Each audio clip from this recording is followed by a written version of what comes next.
We're back. Hook 'em. Okay, we own the SEC now. Is this your king? The highest of highs. But it was very plausible that Texas, if they won out, was going to be in the Big 12 championship. We're in the playoff. We're in New Orleans. Shit's fucking lit. Everything is awesome. People are stoked. Until live. We're in there, boys. Welcome to season 7, episode 1. We're back, bitches, and in more ways than just back on the podcast. RGB3, you're here just so you won't get fined, but how you doing? I'm doing better now that we are actually podcasting. We've only been talking about podcasting since, I guess our last one was September in Alabama. Season 6 consisted of a total of 3 episodes. Actually, I think we skipped season 5 altogether. I don't think there is a season 5. Season 5 happened in our heads. Yeah. If y'all weren't there, fuck you. Yeah. You're not a true Surly Horns podcast listener unless you were there the entire fucking time and listen to season 5. If you can find an episode of season 5, you are the winner of Surly Horns podcast. Congratulations. We're excited. We have a lot lined up for this season. We actually are going to do it. We have some help thanks to our friends over at Autograph. You may have seen some of the things that we're promoting with Autograph on the board. But if you're not on the board and you're just a Surly Horns podcast listener, Autograph.io is going to help us slice and dice and do some of the production value that you're now seeing. A little bit of the live streaming. They're going to help us do that. And we're going to pump out the content now that I don't have to edit everything all the time. It's going to be great. I never did any of that anyway. I'm just the talent, guys. That's what I'm here for. I'm usually in my dressing room while Rick's cutting the podcast. I'm having my waiters come by, bring me sandwiches, and making sure that my vocal cords are thoroughly rested so I can be on the next Surly Horns podcast. And I think, from September, our last one, I think my vocal cords are well rested. So I think we're good to go. I think we have a whole fucking football season to talk about. And I don't know. It's our best football season since 2009. And we have one podcast best football season since 2009. And it's not even close. Like the 2018 season. It was great, right? It's still Sugar Bowl, but like not even close to the same. I mean, this was absolutely an incredible season. Lots of really talented guys across the board on the roster. The next year's team gonna be a lot of different faces, familiar faces, but different faces stepping up into new roles. But over the course of this season, while we're in off season, going into next football season, we're going to review in depth every single game. We're going to talk about the funniest moments in each one of those games, maybe things that you didn't see, maybe things that you did see. And we're going to go over those. We're going to rehash the best of moments, and we're going to do it all live and on video for you to see. So you get to see this. Everybody, I can't wait for the Tom Herman jokes are going to start again. I get it. Hey, why is Tom Herman on a podcast? Guys, I've heard them. I get it. It's all right. Kendra Scott, you got my number. Hit me up if you want. If she's looking for Tom Herman Jr. while he's off at FIU. FAU. And there's a lot that's happened, right? I mean, we didn't talk about it. The tailgate is now unified with the Texas One Fund. It is basically the official NIL tailgate. So every home game, we're going to be out there. If you're interested in NIL, anything NIL, you want to do a deal with a player, come talk to us. We've got everybody that needs to be there is going to be there. And going into next season, we've got some big plans for that tailgate. And then, we did some away tailgating. I think we did talk about that. That was the podcast that we did do was in Alabama. We are going to be in Ann Arbor for Michigan, but we're also teaming up with Bobby Burton and On Texas Football. And we are going to be at every game, home and away. And for those of you who may or may not have attended in New Orleans, that is going to be the bar that we are setting for our away tailgates. We want to be the Texas tailgate. And Aaron Hogan so graciously said that it was like being at a Longhorn revival, because everything, the team, the coaching staff, the feeling, it's all starting to come back to when Texas really belonged and really was where they needed to be. And that's the title of the episode. At the top of the polls and in the biggest fucking games on the biggest stage in the country. Yeah, you sounded like you're about to go Howard Dean then. We're going to go to Iowa. We're going to go to Florida. Imagine that being the height of your political career and people are still quote. What was that, 2006 or something? I don't know. Yeah. 2004. It used to be my my Xbox handle was I'm a Mac. Yeah. I bet nobody can guess my Xbox handles. Holy shit. And we're going to talk about this a lot more later. Yes, we are. Yes. Teaser. We're back, EA baby. Sports coming out with a fucking game. Fucking finally. Let's just dive right. Let's plug. Yeah, we're plugging it. Let's just dive into NCAA football. This is more important than anything else we could talk about. We have waited a long fucking time. A decade. We've waited a decade for this game. It's been 10 years. It's been 10 long years. And it's just, it's perfect circumstance that the entire time that the Longhorns were dog shit, there was no NCAA game. I am super excited. I finally get to throw away my Xbox 360. I've had my Xbox 360. I've had a Texas Dynasty going for 16 years on my Xbox 360. So I am excited to start. How many head coaches have you gone through? Oh, I'm the only one. I'm Bama, right? My favorite thing is I like to nickname my players. So I've guys like Speedy McCatches a lot.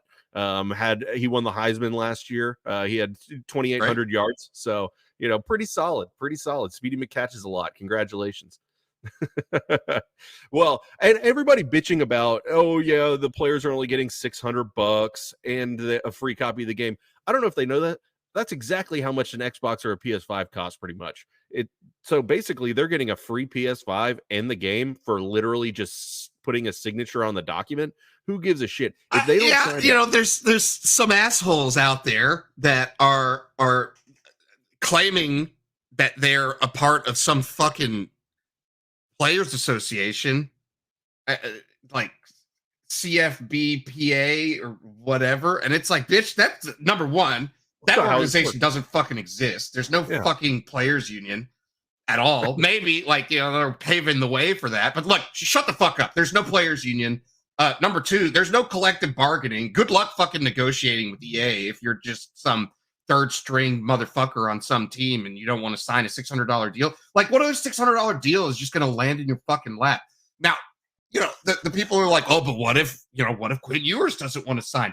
Bitch, they're going to make Quinn Ewers whole. Shut the fuck up. Quinn Ewers is going to be in the goddamn game. All of these players are going to be in the game. All they're going to do is they're going to take, you don't want to sign Quinn Ewers, who I really want in my game, so it's going to sell more fucking copies. Hey, Quinn, how about we give you an extra, I don't know, $5,000 to promote it? And all you have to do is tweet about it. It's not going to be exactly hard right. So the same, everybody will get paid the same to give their rights to the game, but some players will get sweetened deals by being EA brand ambassadors for the game. And maybe they'll be playing the game. Maybe they'll just be doing shit they want to do, and they're going to get paid to do it anyway. Just like the spirit of NIL. The craziest thing is EA saw all of what was happening with NIL early on, before it even became the law of the land. And then they were patient and had the forethought to not only come out with a badass game, but then think, how are we going to make this fair and equitable for every single one of the players, and do something that is at least meaningful for every one of them. They could have just given everybody $500 and said, go fuck yourselves. But they're giving them a free copy of the game on any platform that they want. And then enough money to, like you said, buy a console or just get money for signing over just their name, image, and likeness just for that year of the game. And I'll tell you what. I mean, and that's it. Hey, EA Sports, I just want to $6.6 million. It's a lot of fucking money. It's a lot of fucking money. It's the biggest, I think it's the biggest single NIL deal that has ever been done. Has to be. Especially on the scale of every FBS player is involved. There's over 11,000 student athletes that are going to be a part of this NIL deal. They have had to work with compliance departments at every single one of the FBS institutions. This is a massive undertaking. Yeah, and everybody's they're gonna fucking pull it off. It's the best thing ever. Finally, and that's the thing. It's such a massive undertaking, and everybody was bitching last year, like, "Hey, NIL's been around for 2+ years. Like, where's my game?" They're building it from scratch. They've, it's literally, if you want just a copy and paste version of Madden, they could have come up with that last year. But we're going to get an authentic experience. These schools, there's going to be NIL in you're going to have to deal. They're trying to capture what makes it difficult and why there's GM positions in college athletics now. And we're going to talk about the GM position because that's very, very new. And very new at Texas. We've had a lot of staff movement, but it's a real thing. And so now dynasty mode is going to be a lot more than just being good at football on the field. It's going to be a lot more than just the pure recruiting cycles. It's going to be fucking crazy. The transfer portal, NIL, it's all in the game. And I have no insight, but I'm pretty sure that Texas One Fund is probably going to be in the game in some capacity. It wouldn't shock me if they had a designated collective and they ask us for our logos and shit. At least if not now, dude, we gotta call EA and be like, yo, can we get a rev share deal? Yeah, come on. I'm totally down for this. Yeah, actually, we need some DLC. We need some One Fund DLC. I'll take the $600 and add a free copy of the game. I'm going to be buying it anyway. I'm going to take a week off of work. I'm going to be stuck in my media room, and I'm just going to see how long I can go, because everybody's been waiting. This is easily going to be the highest selling game of all time. Mark it down, scratch it. I don't care what Zelda games come out, what Madden's. I don't Call of Duty. Be wild. It's going to be every single person that I talk to that hasn't played video games since 2014 when the game came out, or since college. All of my buddies are saying the exact same thing. Guess I got to go get a PS5. Guess I got to go get a new Xbox because I've got to play this game. It's going to be the least productive week for millennials of all time. That whole work week is going to be absolutely squashed. There's not going to be anybody doing anything because people are just going to be playing. That's it. And as well as the younger guys that never did play the game, really. I can think of some of my sales reps. They probably never really got into NCAA football because it wasn't really around. They were they were 12 whenever it happened. They're going to get into it too. Plus, every fucking middle-aged dad now from 30 to 45 is going to be playing this fucking game. It's going to be awesome. I can't wait. I can't wait for all of the funny shit that's going to happen and just all the simulations that are going to, it's going to add another dimension to everybody's fake analytics that don't matter. If there's one thing that we know for sure is that we don't know shit about what's going to happen. Yep. And, last season is a testament to that, because had we done a full season prediction thing on the podcast, I'd have said 100-0 against every fucking team. And if you'd have told me that the only game in the regular season that Texas would have lost would have been to Oklahoma, I'd have been like, you're fucking smoking crack, because Oklahoma was They still suck. They just played the best game of their entire fucking lives. Yep. And we're not going to talk. Moving on. Fuck that game. All right. So what's new? What's new in your life? RGB. RGB 3, right? Well, it's about to be RGB 3 girls. So luckily, I've already signed up for my appointment to get a vasectomy. So we'll be live. We'll be doing that podcast live on May 9th. I'll be in the room in the corner. It won't be graphic. I'll just be in the corner, and we'll do a live interview. We'll have a lapel mic. I'm gonna have Rick sever. Rick's gonna sever my vas deferens like a dad cutting the umbilical cord.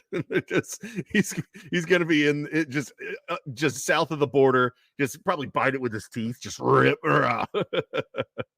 But yeah, so we are having our third girl on March 11th. So that is going to be tough. If you can't see all these grays now, just wait. Just wait.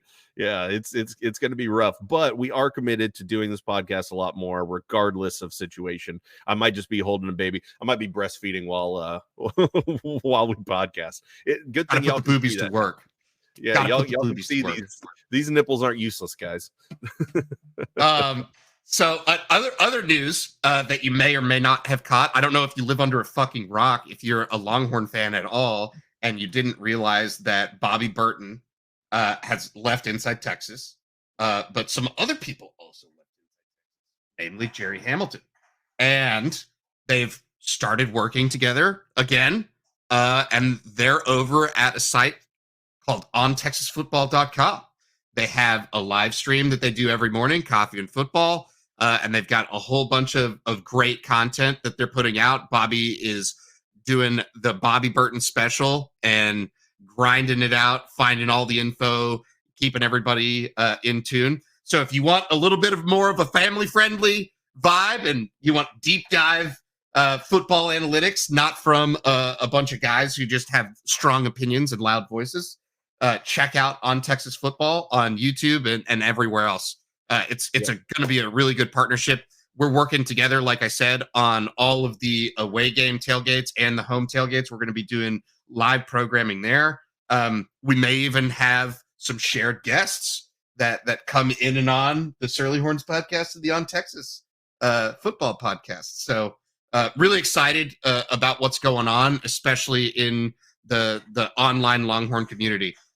Twitter is a fucking cesspool. Everybody's just like, stop fucking tweeting at recruits. Stop putting fucking player shit on blast. Stop doing that shit.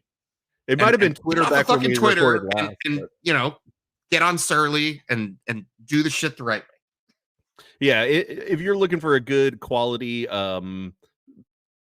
podcast filled with more insight than us just saying fuck a lot, check out On Texas Football. But if you like us saying fuck, then listen here. All right. With that being said, I think that's all of the housekeeping items. Let's move on into the meat. We've got a season to talk about. And so today, I think we're just going to go high level, talk about how crazy this season was. Like, starting out, how fucking exciting it was. I mean, it was one of the most anticipated seasons since 2009, really. Like, going into this season, had a Heisman favorite at quarterback, returning starter, didn't finish the way he wanted to last year. We all thought it was going to be Quinn Ewers last year. We had Arch Manning backing him up. We had Malik Murphy backing him up. Nobody knew what was going to happen. Tons of talent, great transfer portal class. And then we came out and fucking punched Alabama in the mouth at home. Let's take it from there. RGB, tell me about your emotional state throughout the season. I hated it. I hated every moment.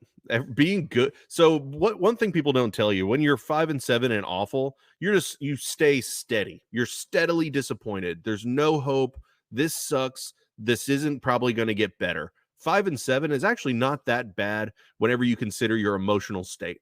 My emotional state at Tuscaloosa this season, I remember walking down the street after the game. We were yelling that Saban needs to retire, that Daddy was home. We're in the SEC. We own the SEC now. Is this your king? The highest of highs. Then next week, Wyoming, whatever, doesn't matter. Baylor, we're stomping them, murdering them. Oh, dude, that Baylor game, it was like, oh my God. We're actually really good at fucking football. Yeah. And then Kansas, after that, okay, Kansas, well, we beat a backup quarterback, blah, blah, blah, blah, blah, whatever. We still beat the shit out of Kansas. Then we lose to Oklahoma in like the worst game that I've ever watched in my entire life. It was. And it was a total, I mean, Oklahoma came out, they played just out of their fucking minds, and they still 12 seconds. Yeah. 12 seconds. I know. That's it. Yeah, that was it. And we honestly, we didn't have business winning that game. We played terribly, especially our secondary just carved us up. Just the secondary it was definitely one of those things where it was like it was just like the fuck that we're gonna be undefeated this season. Holy shit. Yeah. And then you lose to Oklahoma and it's just U of H. Deep sadness. But it was awful. I wasn't pissed. I was just like, fuck, man, because this team is going to be great. Like, it wasn't like one of those things where it's like a season derailer. it was more like, fuck, man. It Like, could have this been is bullshit. because the next week was even worse. Yeah, The and then next week, going in, right? Because it's a bye week. Cougar So now High. you're all fucking depressed. We talked to the guys. It was not good. It was not good. That week was the theme of the week right after Oklahoma was hurt.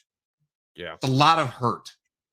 It was painful I'm sure it was really painful for the guys physically. That was the most injury-laden game that they had all season. Bodies were flying everywhere. Jake Majors goes down early. X was never really the same from that game for the rest of the season. Like JT, wasn't even 100% there. Like it was, injuries were just piling up at that point in the season. So the guys are really starting to break down physically, and then get the splash of reality in their face that like this season's going to be a fucking grind. And then the same thing happened the next week at Cougar High. The very next week, the exact same thing happened. We get picked apart in the secondary, slant route, slant. We can't get these little fucking white kids down at U of H. It's Cougar High. Of course, Matthew Golden, who is a very good football player. Welcome to the 40 acres. Welcome to the 40 acres. U of H. I mean, it came down to they had if the refs didn't fuck U of H, the refs absolutely fucked U of H. That was third down. They absolutely got the first down on third, but they didn't call it. They went for it on fourth down. They could have taken time, and old alcoholic Holgerson probably could have taken some time and reviewed that, but he didn't. So thank you for that, because then we stop them and we win. But at the same time, you talking about injuries. That's when we lose Quinn. Now Malik has to come in. Yeah. And Malik, for those that don't remember, only had one ball speed. Yeah. For that first game. And it was rocket propelled grenade. It was RPG. He tried to break his receiver's hands at every single throw. There was no I wish him well. I was trying to commission somebody like some artwork, because we were all very much on the Malik train. I was trying to get some artwork commissioned where he was literally throwing the football through a receiver, like it was going through their bodies. You know how like lacrosse players, like if they get hit in the chest at a certain thing, it can like explode your heart and kill you. Like that's what I was waiting for with some of these Malik Murphy passes. Like he was going to hit a receiver in stride, and the receiver's just going to crumple, just explode his heart by catching the ball with a body catch. Like I can't believe we didn't come away with more broken fingers and stuff. It's crazy. You're going into this Houston game thinking, okay, this is the rebound game. Got to see what Texas is made of. They gritted that game out. They did. They just gritted that game out. A little bit of luck, a little bit of ref fuckery that actually went Texas's way for once. Finally. And so you're going into BYU and fucking these magic underwear wearing motherfuckers. They just have Texas's number for whatever reason. And they were a dangerous team. They like can win. And early was nerve wracking. And then the game started to really open up. Away. Yeah, I mean, they were too busy soaking, man. That's it. They got soaked to death. We crushed them. And the nail biter with K-State. So K-State, for those that don't remember, was the favorite to win the Big 12 at the beginning. Preseason favorite to win the Big 12. And Klein's doing really great stuff there. They got a good team, and they gave Texas everything. Well, and we were laughing at the start of it. Really, the next two games were basically the exact same. We were basically laughing our ways through it, and then they come back. I mean, the fact that went into overtime was fucking wild. And then, thank you so much for going for it on 4th and 4 instead of going to second overtime. We were cooked. If they kicked the field goal and it went to second overtime, we were toast. We are absolutely losing that game. Well, and the crazy thing is, we're talking about the whole season, and like the margin for error went to 0 after the Oklahoma game. They can't drop another game, or they're number one, may not be in the Big 12 championship game. And at this point in the season, it was like they lost control of their own destiny after Oklahoma, but it was very plausible that Texas, if they won out, was going to be in the Big 12 championship game. Yeah, it was a shocker that it wasn't a rematch. It started to look like, holy shit, like even that may not happen. Yep. Yeah, I mean, and I was honestly the only time I've ever rooted for Oklahoma in my entire life was this season, was because I thought to make the Oh, playoff and West after that Virginia, loss. dude, I've never rooted for West Virginia as hard as I fucking did this season. Well, I wanted I wanted a rematch against OU. I thought that was going to be the only way we could make the playoff. I thought the Yeah. only way we could make the playoff is to avenge the loss, but luckily that was not the case. But yeah, we survived Kansas State, and then TCU, same thing. Me and Rick are texting at the end of the first quarter of like, oh, we're going to see Arch Manning play like the entire second half, and then they come back. What the fuck was that fourth quarter? Yeah, Thank you, AD shit Mitchell. was wild. Thank you, And AD so Mitchell, for catching that ball. So we're in Falling mid-November, and it's like this is like football season time, right? Yeah. I mean, this is like where the really good teams separate. And Texas, up to this point, was looking like a team with a lot of potential, but they had not separated from the pack at all, right? I mean, it was just every game you didn't know going into Iowa State. Everybody was like, "Fuck, man, Iowa State and Ames at night, shit's gonna be fucking weird." And then this is where the season really, like the second half of the Iowa State game, something happened in that locker room after Jonathan Brooks goes down late in the TCU game. Big change in dynamic for the entire team. Like, I mean, for those that didn't know, like Jonathan Brooks probably would have been in New York for Heisman talks. Definitely would have like just walked away with the dope. 100%. Not gotten injured. Still should have. Still going to be RB1. Still going to be RB1 off the board in the NFL, and may even actually work out some at the combine. Still gets a combine invite. That's how good Jonathan Brooks is. So losing him, Iowa State first half, it's like, okay, we're going to get the young guys in. We're going to see what they're about, because Texas's identity very much is run first, even with Quinn Ewers at the helm. It's a run first team. And so something happened. I don't know what happened. I've talked to the guys. Something happened. Something clicked in that halftime in that locker room in Ames. And they came out in that second half and they were just a different team. They were a different team for the rest of the season.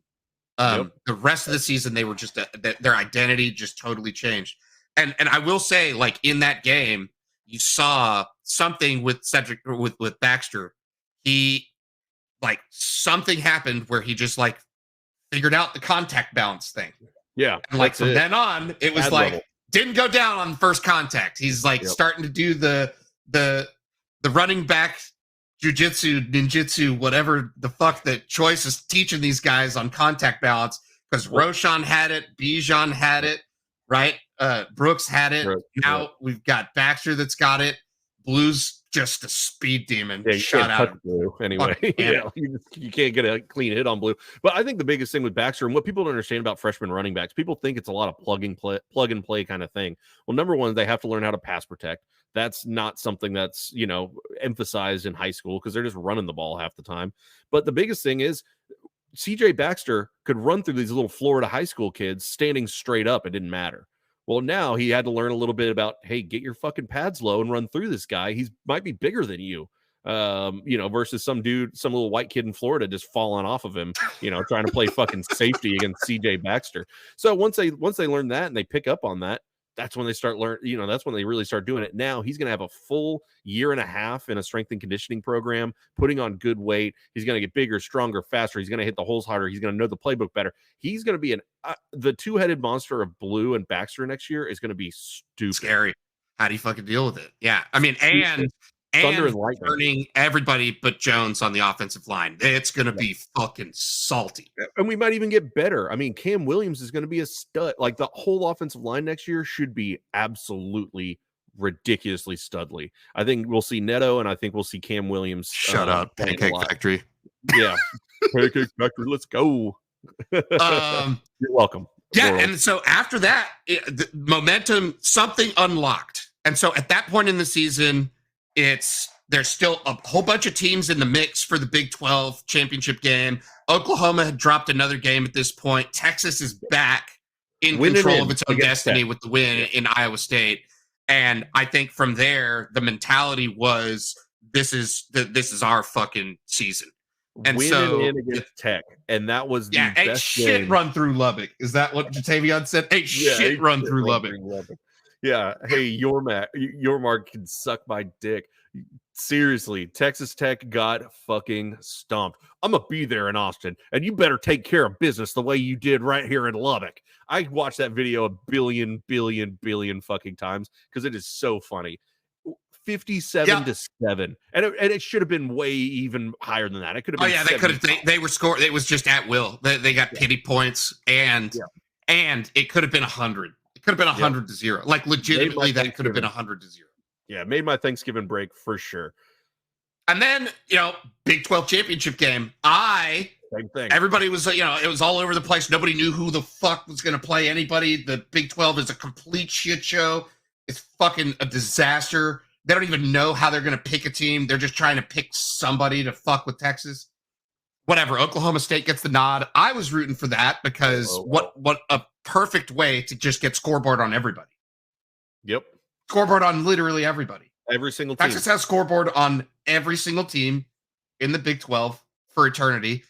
We have now, since CDC said, go fuck yourself. We're not doing home and homes. Maybe you guys can pay us to come play in our stadium. Yep. But fuck you guys. And you were at that game. And so at this point, it's not just Big 12 championship. It's a very focused intensity, but this team is playing the best football that we have seen since the national championship run. I was at that game, and it took exactly one play for me to know that this was going to be an absolute mollywhopping.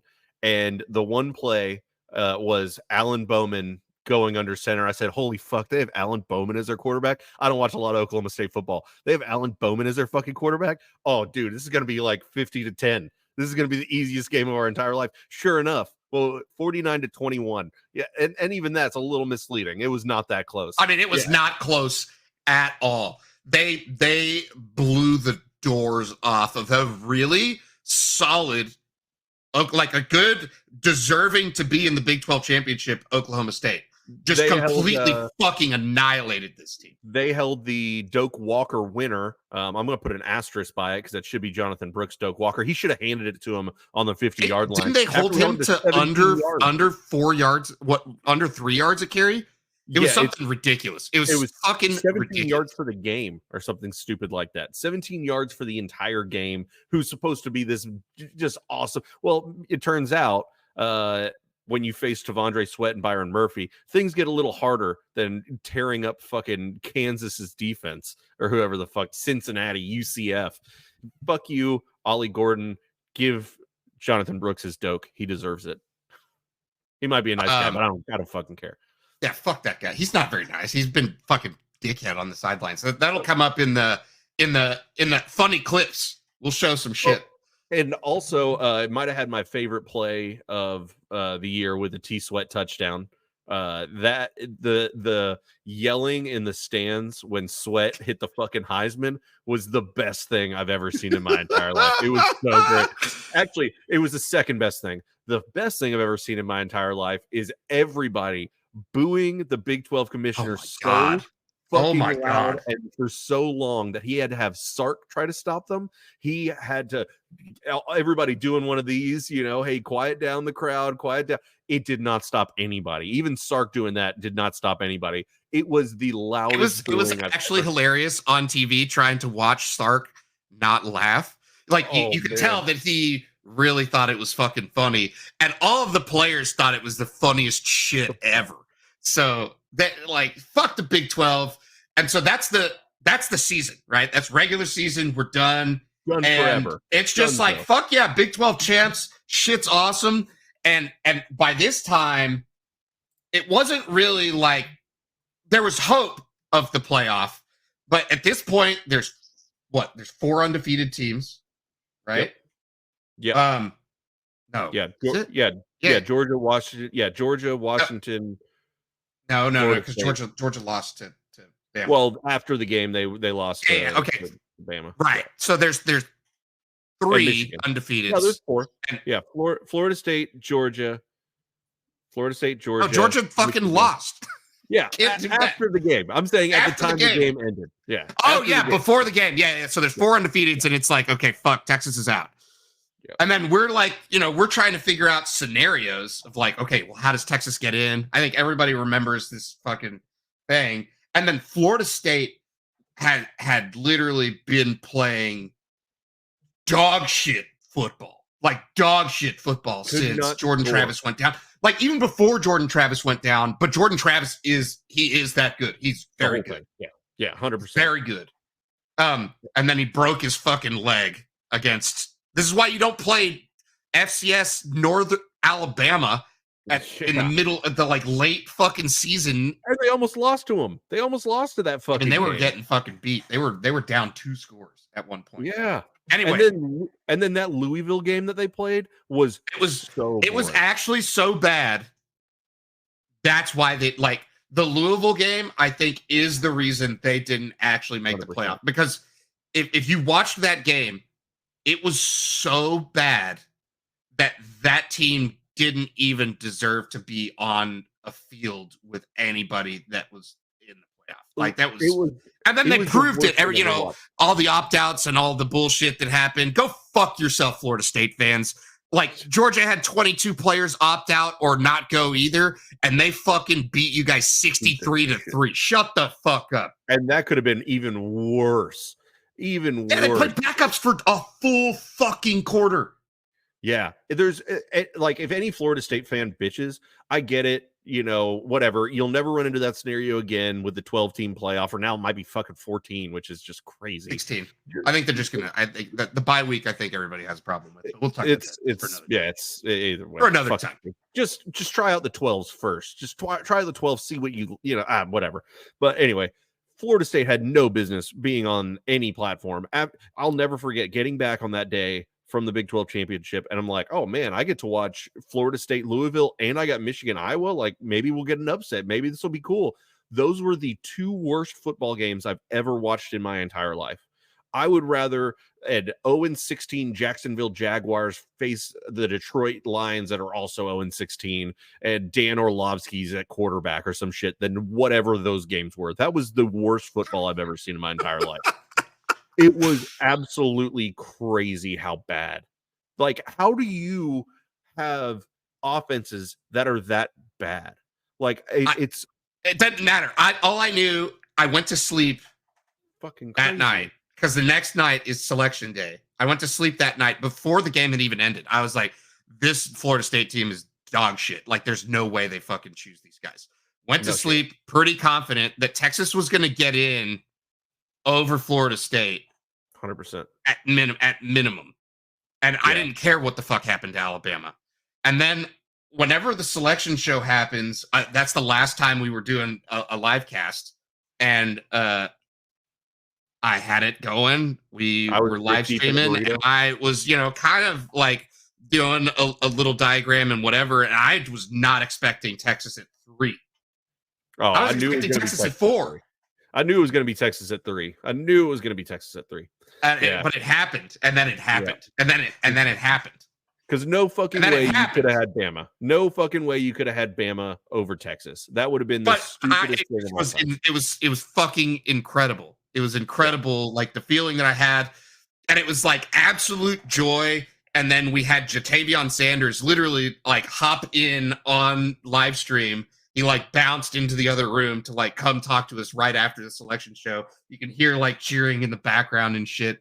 I don't have the recording, so like whatever. If you were there, you were there. But that was an incredible feeling.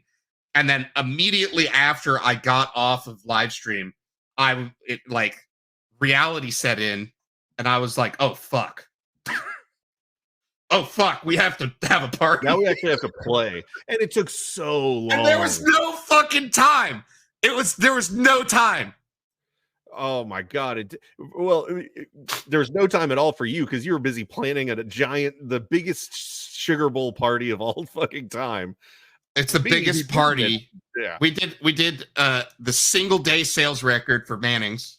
We set that. We set the single day sales record for Fulton Alley. Smashed that. We had over 2,300 people attend. We raised more than 6 figures for the Texas One Fund.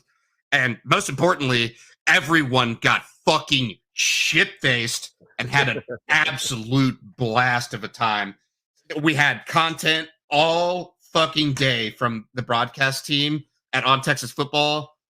We had the Texas Sports Unfiltered guys outside in the gazebo. It was the Longhorn event that, like, it was the coolest shit that I can remember as a Longhorn fan in a long time. And like I said, we set the standard for what we're going to be doing going forward for away games. And so look out for some of those announcements. But yeah, we're in the playoff. We're in New Orleans. Shit's fucking lit. Everything is awesome. People are stoked. Until not until I mean, like, the game was just, I mean, one the way that we wanted it to go. If I'm a team with a first round pick and need a quarterback, man, Michael Penix was making some of those throws that the coverage was perfect on some of these. Nah, dude. I mean, Michael Penix played the best game of his life. And this isn't to take away at all from any of the other games that he's played. He literally played the best game he has ever played in his life. Yep. That Washington team came prepared, and they showed it, and they still needed literally every second on the clock. Every second. And we are 2 fumbles away from playing Michigan in the national championship. That fumble was just so good. Brutal, and not even like his fault. You know, his arm bounced off the back of Gunnar Helm, and the ball popped out. It sucks. And then at the end, we had first of all, Kalen DeBoer, your time management skills almost cost you a playoff game, because we are this fucking close. I thought for sure 80 was going to come down with that ball. And at the end, I thought so too. I thought when they were as close as they were, I was like, God damn, they're never in doubt. I kept turning to the friends that I was at the game with, and I was like, never in doubt. Never in doubt. It was never in doubt. Yeah, it didn't happen. I would have rather seen a different play call personally. I don't love fades in the end zone, but 80 Mitchell, he had the one before, so I get, do it again. But plus, I could have seen pass interference on that. I'm just saying, he kind of pushed him down a little bit. Whatever. Anyway, it's one of those games where you just kind of tip your hat. They were a damn good football team. They played like shit against Michigan the next week, but they were a damn good football team, and I can't be broken up about the season that we had. It was the best season since 2009. Texas is back. It wasn't even a moral victory. It was a true loss. There's no moral victory there. Yep. But when you look at the body of the season, where it's like coming from that emotional state of hurt after Oklahoma to the absolute euphoric high right before kickoff, where Michigan wins the Rose Bowl, and it's like, fuck yeah, we're going to play Michigan for the national championship in Houston. Like, that feeling before the game was incredible. It's indescribable. Yep. Like how awesome that feeling is. And if we can have more of that, and if we can get pissed off this season for not making it all the way, like, sign me the fuck up to be that guy. Instead of like hoping that we're bowl eligible.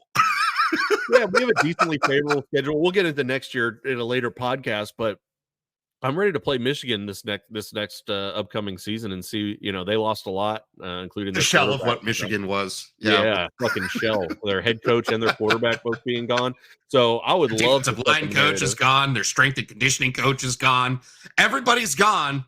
Yep. Everybody's gone. Yep. Defensive coordinator, everybody. But anyway, it was all in all fucking excellent season. You got to grade it at least a 9.5 out of 10. We didn't win it all the way. And if we had beaten Washington, man, we were going to have some ballin' ass shit going on in Houston for that national championship game. We would have been at Pinkerton's, party buses. We would have done it really fucking right. But unfortunately, that didn't happen. But either way, great fucking season. Yeah. I mean, yeah, Michigan is fucked. Michigan is fucked. Say it with me. Yep. Michigan is fucked. Fucked. And I can't wait to go into Ann Arbor and let's just fucking just teabag these bitches. Hey, SEC coming for you, Big Ten. It's funny. So my my wife's family. People may know I talk about it pretty openly, but I have season tickets to the Big House. I go to a game there. I was at the Ohio State Michigan game this year. It's gonna be a great party that we're gonna have there, and I just can't wait to talk all of the shit to my wife's family about Michigan. And he's just fucking rolled in Ann Arbor. Oh, it's coming, baby. All right, let's talk a little bit about recruiting and introduce some of the special segments that we're going to have. Well, I got to go for the rest of the season. I got to go, but I'll be back on. Got to go right now. We'll just give you 2 minutes. 2 minutes. 2 minutes, and we'll just wrap. 2 minutes. Yeah. So, NIL updates. We're better than you at NIL. Period. 100,000%. All of them, everything. And just so everybody knows, we don't have compliance issues. We are not worried about the NCAA. We are not worried about the IRS. We are fulfilling every single obligation that was on our 1026 for the Texas One Fund. So we are fully in compliance. If somebody's getting in trouble, Tennessee, Florida, all those other stupid fuckers, guess what? You don't have to worry about the University of Texas because we are a well-run organization. We know what the fuck we're doing. We know how the fuck we're doing it. We're doing it better than you are. So if anybody else from a rival fan base is listening to this, we are doing it better than you are. We set the standard. Texas is the standard. This NIL program is the standard for NIL across the entire fucking nation. We are better than you, motherfucker. And we've got lots of big deals coming down the pipe. We're going to start mixing in a lot more of these commercial deals. You'll see some of that in the coming weeks. Hopefully we launch this campaign next week that I think everybody's going to be a big fan of. Shout out to the women's basketball team. Yes. Little precursor there. Having a great season despite injury. So we're going to be doing, we're introducing a segment on top of the Fat Boy Minute. And we're going to be doing Mount Rushmore of Texas players for position groups. Yep. Yeah, we're going to start quarterbacks this week and then running backs the following week, and we'll go down the list. I can't wait till we get to the punter conversation. That's what we're looking forward to. We got to do coaches. We could do offensive coordinators, defensive coordinators. We'll do other sports. We'll do all that shit. So get ready. We're going to be list guys now. Yeah. Well, we're super excited about this season, and we're going to be, I think we're just doing this Friday mornings. If we need some feedback, if you like the live thing, I think we're just going to do it Friday mornings. It works for both of us and our schedules, and I really liked it. So check out BurnEndsNIL.com. If you're not given to NIL, do TexasOneFund.org or Burn Ends, or just hit me up and let's get a fucking deal done. Pay some players. Hook 'em. Hook 'em.